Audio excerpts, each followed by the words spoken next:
नमो नमः.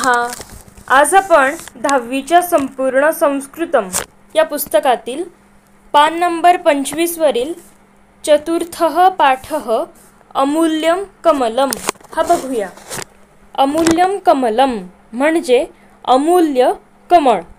अमूल्य म्हणजे अतिशय मौल्यवान, म्हणजेच ज्याचे मूल्य आपण शब्दात सांगू शकत नाही असे अतिशय मौल्यवान. आता बघूया प्रस्तावनेमध्ये काय दिलंय. भारत देशः श्रेष्ठानां तत्वचिंतकानां देशः इति सर्वे जानन्ति. म्हणजेच म्हटलंय की भारत देश हा श्रेष्ठ तत्वचिंतकांचा देश आहे हे सगळेच जाणतात. तेषु अन्यतमः गौतम बुद्धः, आणि त्यामध्येच गौतम बुद्ध हे त्यापैकीच एक आहेत.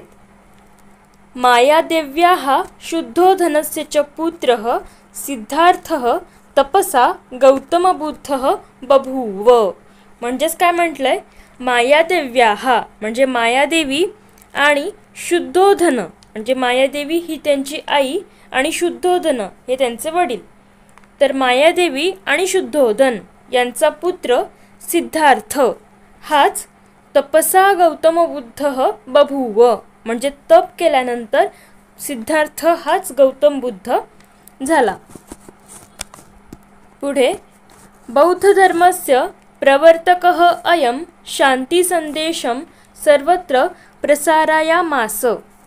म्हणजेच म्हटलंय की बौद्ध धर्माचा या प्रवर्तकाने सगळीकडे शांती संदेशाचा प्रसार केला. तस्य जीवने घटिता एषा घटना, आणि त्यांच्या जीवनामध्येच घडलेली ही घटना इथे आपल्याला दिली आहे. आता बघूया ही काय गोष्ट आहे. धड्याला सुरुवात करूया. आसीत सुदासो नाम कश्चित उद्यानपालः.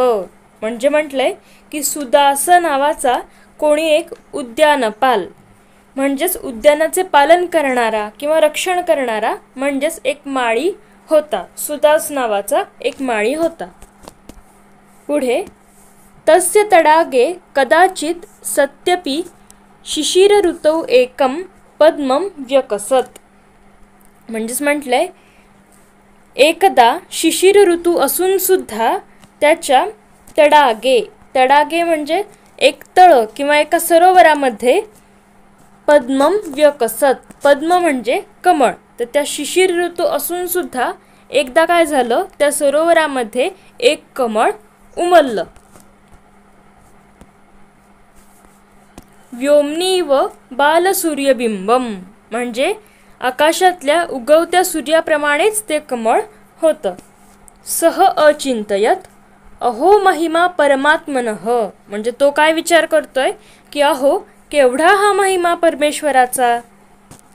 यत एतादृशे काले अतिशयिते विभूषितो मे तडाग एतस्य सरसिजस्य विकासेन. म्हणजे तो काय विचार करतोय की एवढ्या थंडीच्या दिवसात सुद्धा माझे हे सरोवर या कमळाच्या उमलण्याने सुशोभित झाले आहे.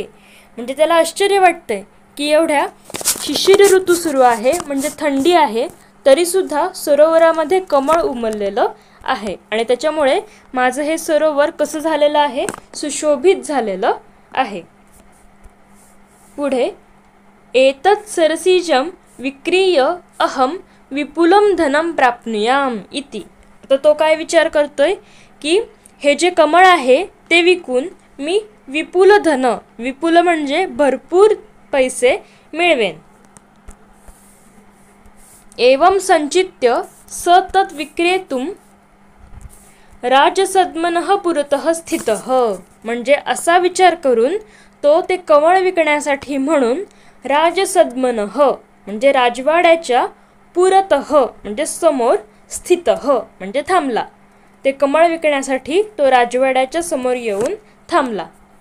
अत्रांतरे तेन एव अध्वना कश्चित श्रीमान सार्थवाहः समायातः.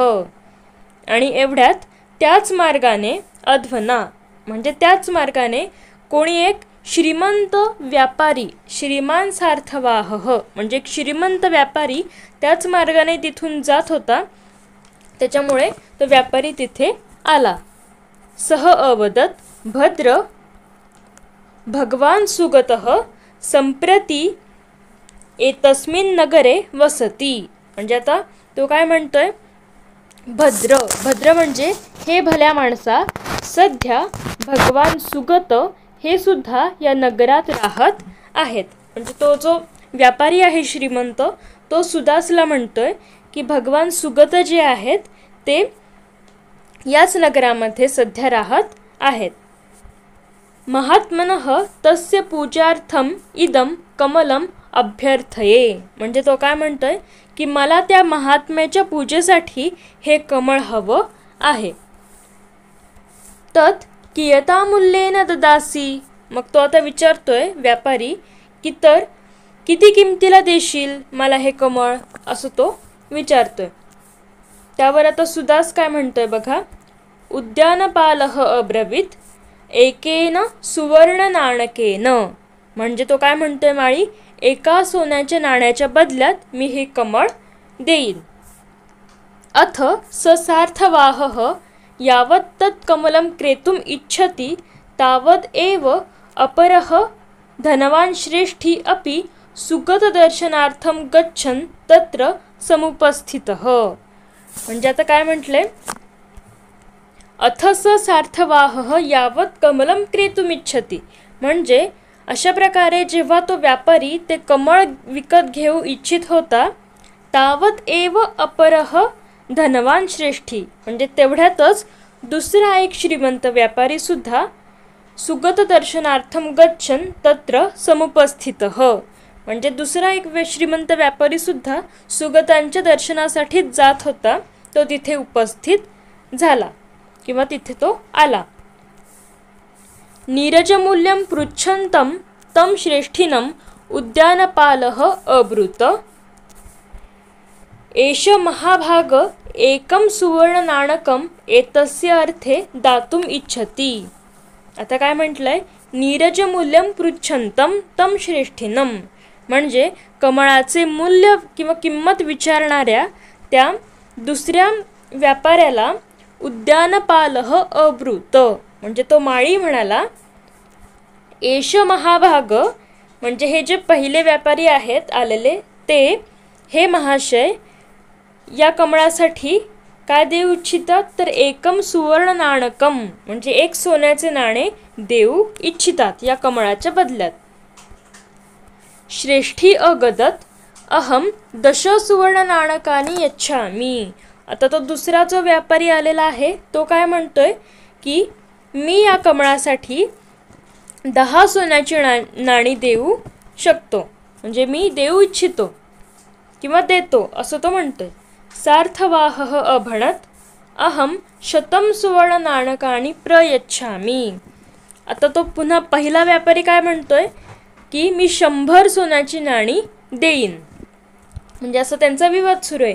पहिल्यांदा पहिला म्हणतो की मी 1 सुवर्ण नाणं देईन, नंतर दुसरा व्यापारी म्हणतो मी 10 देईन, म्हणून मग पुन्हा पहिला व्यापारी काय म्हणतो मी 100 सोन्याची नाणी देईन. आता पुढे तयोः विवादं श्रुत्वा सुदासो व्यमृशत. म्हणजे त्यांचा तो विवाद म्हणजे ते जे वाद चालू आहे त्यांचा तो वाद ऐकून सुदासाने विचार केला. आता तो काय विचार करतोय, यस्य कृते एतौ कमलम एतत् क्रेतुमिच्छितः नूनं स सुगत एवाधिकतमं मूल्यं मह्यं दद्यात् इति. आता तो काय विचार करतोय की ज्याच्यासाठी हे दोघे हे कमळ विकत घेऊ इच्छित आहेत ते सुगतच खरोखर मला सर्वात जास्त या कमळाची किंमत देतील असा तो विचार करतोय. अतः स उद्यानपालः तौ अभाषत न एतद् भो विक्रेतुम इच्छामी इति. म्हणून तो माळी त्या दोघांनाही म्हणतोय की अहो मी हे कमळ विकू इच्छित नाही असं तो म्हणतोय.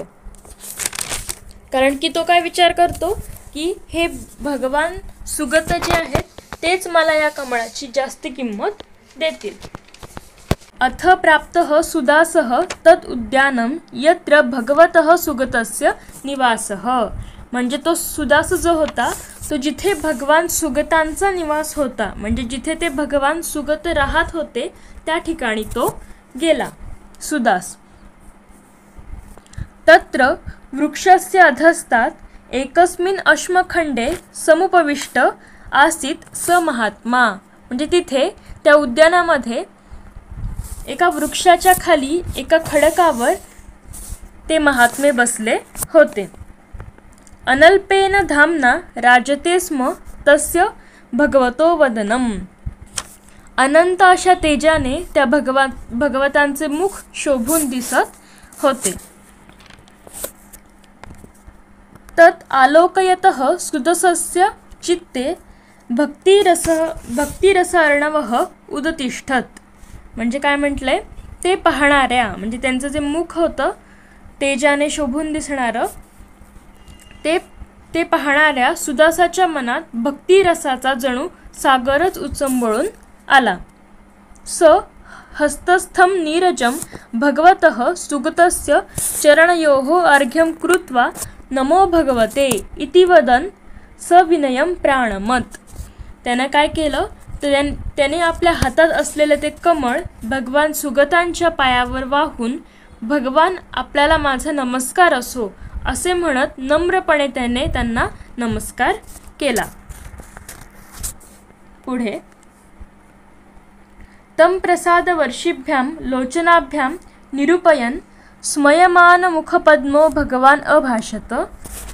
म्हणजेच कृपेचा वर्षाव करणाऱ्या डोळ्यांनी त्याला पाहत ज्याचे कमळाप्रमाणे असणारे मुख स्मित हास्य करत होते असे ते भगवान स्मित करत म्हणाले, वत्स किम इच्छसी.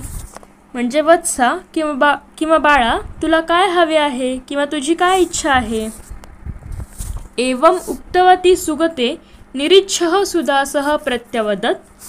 अशा प्रकारे ते सुगत बोलल्यानंतर निरीच्छ असा सुदास, निरीच्छ म्हणजे काय, ज्याला कशाचीच इच्छा नाही असं सुदास त्यांना म्हणाला. भगवन किम अन्यत् केवलम भगवतः चरणकमलस्पर्शेन आत्मा मे कृतार्थताम लभताम इति. म्हणजे आता तो सुदास काय म्हणतोय की भगवान दुसरे काय, किम अन्यत् दुसरे काय अजून हवे आहे, तर केवळ तुमच्या चरणकमलांच्या स्पर्शाने माझा आत्मा कृतार्थ होवो. एवं अवादिनं सुदासम तथास्तु इति अब्रवीत भगवान सुगतः. असे म्हणणाऱ्या त्या सुदासाला भगवान तथास्तु म्हणजे तसेच होवो असे म्हणाले. अहो प्रभावः सुगतस्य यत्तस्य दर्शनमात्रेण एव कमलार्थं बहुमूल्य अपेक्षमाणः सुदासः तत् विस्मृत्य सुगतचरणाभ्याम तत्कमलं समर्पितवान.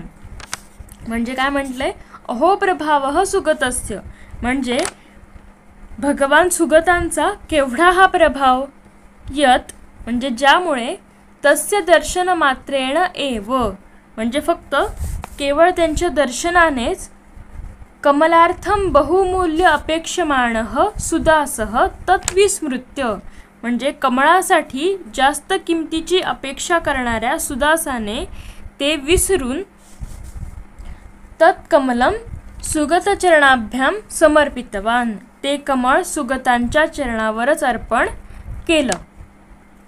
एष सुगतः एव ननु भगवान गौतम बुद्धः. म्हणजे काय म्हटले, हे सुगत म्हणजेच खरोखर भगवान गौतम बुद्धच. अशा प्रकारे आपल्याला हा धडा होता अमूल्यम कमलम. इथे त्याचं चित्रसुद्धा आपल्याला दाखवलेलं आहे की तो सुदास जो आहे तो ते कमळ त्यांच्या चरणांवर अर्पण करत आहे. तर अशा प्रकारे आज आपण चतुर्थः पाठः अमूल्यम कमलम हा बघितलेला आहे. तुम्हाला जर माझे व्हिडिओ आवडत असतील तर व्हिडिओला लाईक करा, शेअर करा आणि आपल्या चॅनलला सबस्क्राईब करा. चला तर पुन्हा भेटूया पुढच्या भागात. पुनर्मिलामः. धन्यवादः.